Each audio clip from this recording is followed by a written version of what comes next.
now it is my joy to introduce a new friend. She is a professor of legal studies and leadership at Colorado Christian University outside Denver. She teaches constitutional law, directs their legal studies program, and coaches the Moot Court team. She's got a book out titled Constitutional Law. She's got a book out that I want to talk to her about, the legal basis for a moral constitution. Fascinating.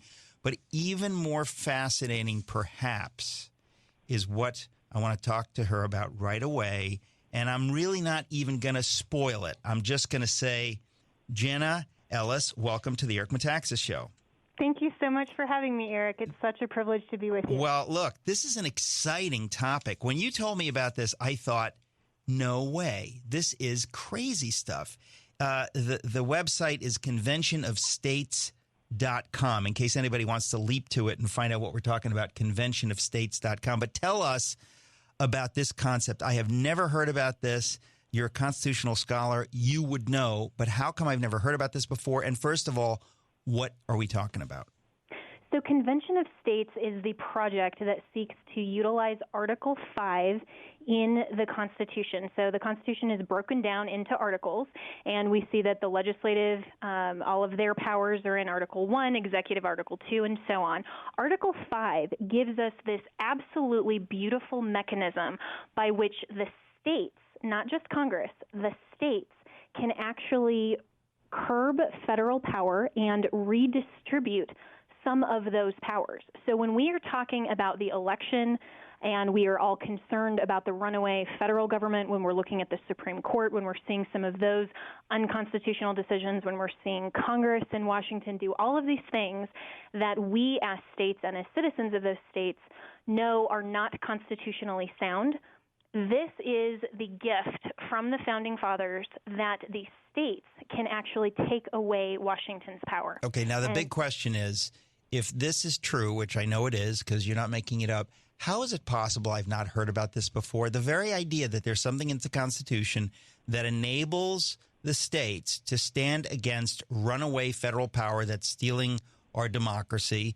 There's something called the Convention of States. How have I never heard of this before? When you told me about this, I said, this is crazy. It doesn't seem possible that I would have never heard of this before, but I've not heard of it before. Well, so what most people have heard about is the first way that the Constitution can be amended, which is through Congress. When 2/3 of the federal Congress proposes an amendment, it then has to go through Congress and then be ratified by 3/4 of the states. We're all familiar with that, and that would be the familiarity most people have with Article 5.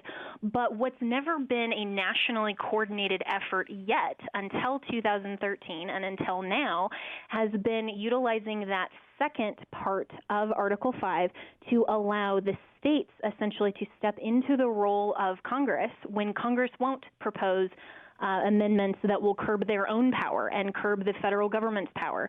That is the second way that Article 5 allows the states themselves and the state legislatures to check the federal government. And but once again, I'm just astounded that I've not heard about this. In other words, here is a valid way, a constitutional way that the founders created so that we, the people, could be assured of having a voice if the federal government or the Congress isn't really doing their job, or there's an activist judiciary, they're not doing their job. The states themselves can rise up and have a convention, and they can deal with this.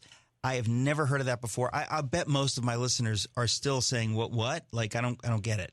How's this possible? And it's frankly amazing that in our 240-year history, this hasn't happened yet. I mean, this is something that is very clearly set down in the Constitution. It was something that the founders intended for the states to utilize. And so the fact that it hasn't been done yet is remarkable. I completely agree with you. And what's interesting, and a little bit of history, is that there are currently over 400 live applications that have been passed through various states attempting to have a convention, but because they haven't been on the same subject, then there has never been, the applications have never gotten to that tally of 2/3 of the states in order to call a national convention. Okay, so in order for this to work, 2/3 of the states, and when we say the states, do we mean the state legislatures? Yes. Okay, so 2/3 of the state legislatures have to vote and say we want to have a convention of states. And that's never happened before. That's never happened before. And so what the Convention of States Project is doing, conventionofstates.com is the website, is to have a coordinated effort to say, here is the application and the resolution that will go through the state legislatures so that we can make sure it is the exact same resolution and we can get to that two-thirds tally. So that's 34 states. Okay, so this took a little organizing to pull this off, but we now have the web, and we've used the web wisely, and we can go to conventionofstates.com. And so if this happens, what is the subject that the two-thirds states would want to have a convention to talk about? Right, and so when it happens, because I'm confident that it will, when it happens, the type of amendments that could be passed are limited to the scope of that resolution. So, for example, what is on that resolution are all nonpartisan issues. This is something that is not Democrat, Republican, Independent. This is something that all states should be fully on board with. So that includes a balanced budget amendment, a redefinition of the General Welfare Clause and the Commerce Clause. Those have been so abused and over-abused by the courts outside their original scope in the Constitution. Okay, now most of us who are not constitutional scholars don't know what you're talking about. And speaking as a professional non-constitutional scholar, let me ask you, tell us, what are those two clauses you just referred to? Definitely. So the General Welfare Clause is the part of the Constitution that says that the federal government can act for the general welfare. And so what that actually means, and that's kind of become an ambiguous term, and we've titled it the General Welfare Clause. But the original view and the original meaning behind it was simply that the federal government could not spend any money on a topic or an issue that was within the jurisdiction of the states. So imagine if that actually was abided by the federal government. Education, domestic relations, the EPA, all of these other agencies would disappear. Right, and this is what people have been saying for years, that big government grows and grows and grows and grows. And here you're telling me that it shouldn't be happening. Constitutionally, it shouldn't be happening, but it's just been happening anyway. And now there's a possibility of reining this in. And not only just a possibility, but this is something that the founders specifically gave a legal mechanism and said, states, here is a legally viable way that you can do this, that you can rein in federal government. Because Washington isn't going to rein in itself. We've seen that. And in 240 years, we've never done it. We've never done it. And this is exactly the solution. Okay, so folks, prepare to continue to have your mind blown. This is news. This is big news. If this happens, this is major news in the United States of America. So stick around. Big news. Big news. We're talking about the potential of something happening in United States history that's never happened in 240 years, which is for the states to exercise part of Article 5 in the Constitution, which the founders specifically put there to be exercised if necessary. It seems like it's necessary now. And it seems like my guest, Jenna Ellis, and some friend of hers are trying to make this happen and are making it happen. I still feel like this is so historic, and I'm amazed more people aren't talking about this. We are too, and this is why I'm so thankful that we have your radio program to come and talk and just inform people that this is going on. So this is something that is historic and coming up this Thursday and Friday. So the 21st actually through the 23rd, there will be, for the first time ever in our nation's history, a simulated convention. Okay, so today, September 21st, September 22nd, and September 23rd, there is a simulated state convention, and you said in Williamsburg, Virginia. Yes, and they have invited, the Convention of States Project has invited 150 state legislators, and all 50 states are represented. Interestingly, and very similarly to our original constitutional convention, Rhode Island was the last one to actually say, okay, we're going to send delegates. So history has repeated itself a little bit. That's funny. Which is fascinating. But we have representatives from all 50 states to serve as commissioners, and they're going to come to this simulated convention to see procedurally how this works, and that this is not a constitutional convention. That's one of the greatest misconceptions about the Convention of States. It does not have the same authority or capacity. The delegates are not possessed with the authority to come and rewrite or overhaul our entire Constitution. That is not what Article 5 is. It is simply a process by which to amend the current Constitution, Right. check the federal government, and essentially redistribute some powers if the federal government has abused them. Okay, so I want to break this down again here. So just explain. I write about this in my book on a popular level, If You Can Keep It. But the idea that the way the government is supposed to work, the way self-government is supposed to work, the way the American system of liberty is supposed to work is that the people have a voice. And there are a number of ways that can go wrong, obviously. One of the ways it can go wrong is if we have an activist judiciary, which we do now, that interprets the Constitution unconstitutionally. And then you have we're supposed to have all these checks and balances. But what if you have a president that goes along with it? So you've got the executive and the judiciary kind of in cahoots. And then perhaps you have a Congress, which is supposed to be the final check, the break on this runaway grab for power. What if the Congress is cowardly, gutless, politically so worried about, being reelected that they themselves don't do anything about it? What can you do? And the answer would seem to be the answer would be nothing, because you've got three branches of government. They're supposed to be the checks and balances, among the three of them. But what you're saying and what we're talking about now is how the founders have created another way, how the states themselves can be that check on runaway federal power. Exactly. And what has been so large in the media has just been the elections and saying, well, we need to get better Supreme Court justices. We need to get a better president.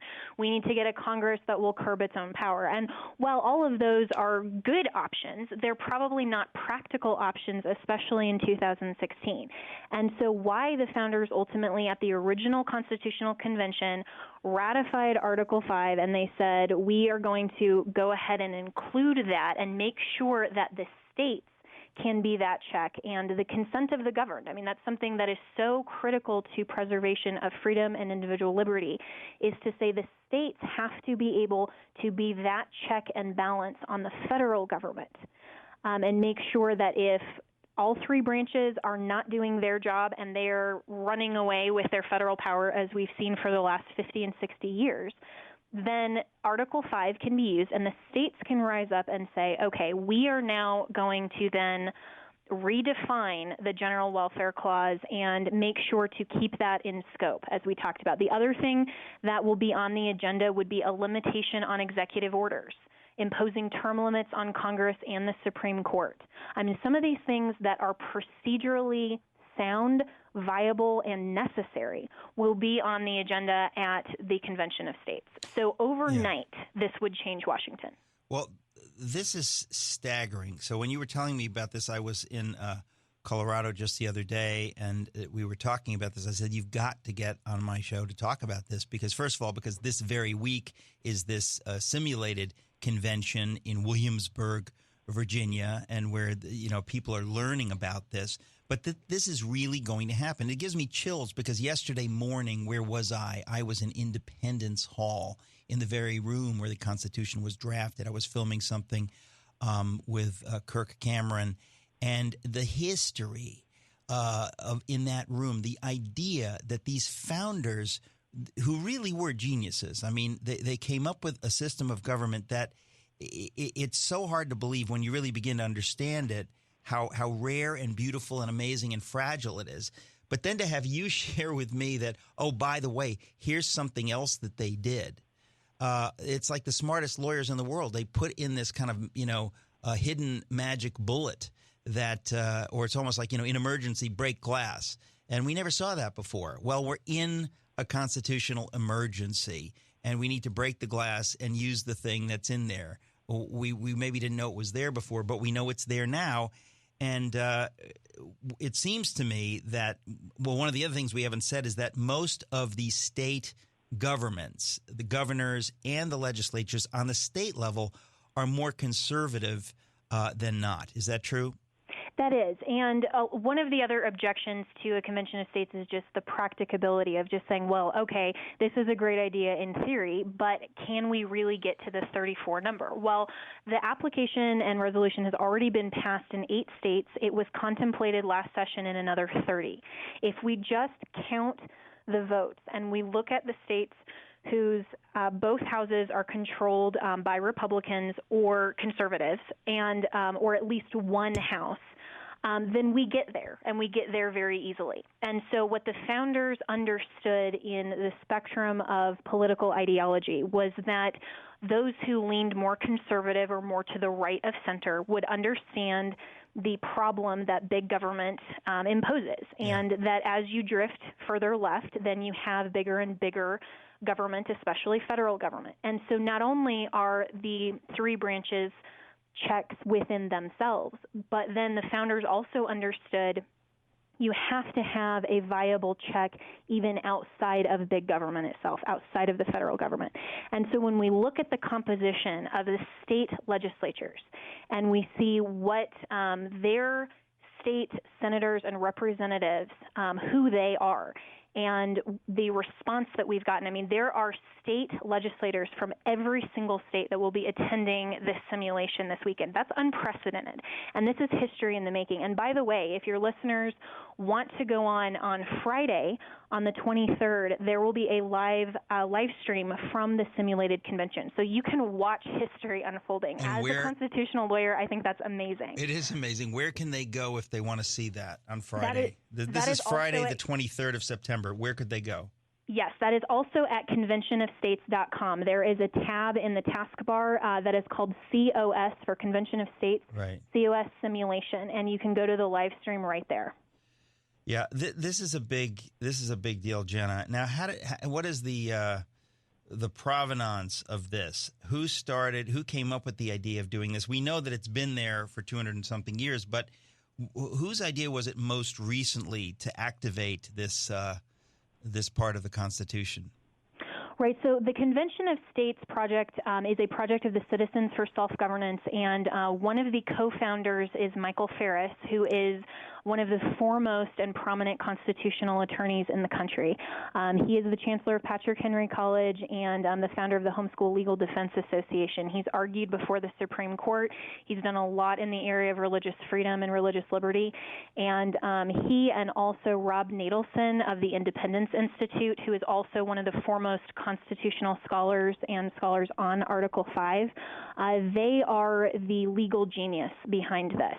They have also, thankfully, recruited me as well as a constitutional scholar. I had a conversation about a year ago with Michael Farris where he laid out in about an hour his Supreme Court argument that would be for Convention of States, and I was fully on board after that. I mean, I hadn't heard about it. Okay, hang on. We're gonna be right back with Jenna Ellis. This is so exciting. We're up at a break here.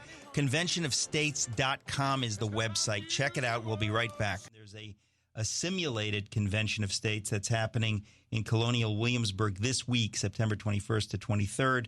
Now, Jenna, let me ask you, can anybody who is a member of a state legislature go to this simulated convention, or is it closed?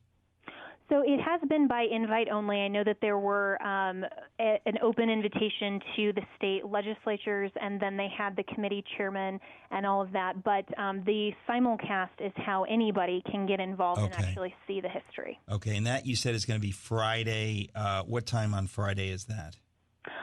So let me go to the agenda. That will be, so it starts out at 8 a.m., and it looks like the convention plenary sessions begin at 9 a.m., So, and that would be East Coast time. Right. So it's just so exciting that it's in Colonial Williamsburg, by the way, I have to say. That's a stroke of genius. I would want to go just for that. I guess this is still something that I'm wondering, how do you think the mainstream media would see this? Do they see this as some kind of annoying Tea Party insurgency kind of thing, or would they accord it the value that I think they ought to? They should, and I think that the more that we can get into mainstream media, the more states that pass the resolution, the more that they can't ignore it. But currently, at least in my perspective, in my view, because there's so much emphasis on Trump versus Hillary, that's taking up all the time. And so if we're now saying, well, ultimately, that shouldn't matter as much as it does because the executive shouldn't have that much power. And so here is a viable legal alternative that we should be focusing on. It's before the election in November, there hasn't been quite as much media attention as there should be. And so hopefully, as we move forward with the next legislative cycle starting in January, then we'll be able to get more into mainstream and just get the word out, because people in your states need to be talking to your state legislators and saying, this is something that is good. This is good for every single state. It is good for the individual in America. And we need to make sure that we as states are rising up together in order to curb Washington's power. The Founding Fathers knew this might happen. Article 5 of the Constitution gives the states the power to stop a runaway federal government, a convention of states to amend the Constitution. It's the only solution as big as the problem. It's time to stand up, speak up, and show up.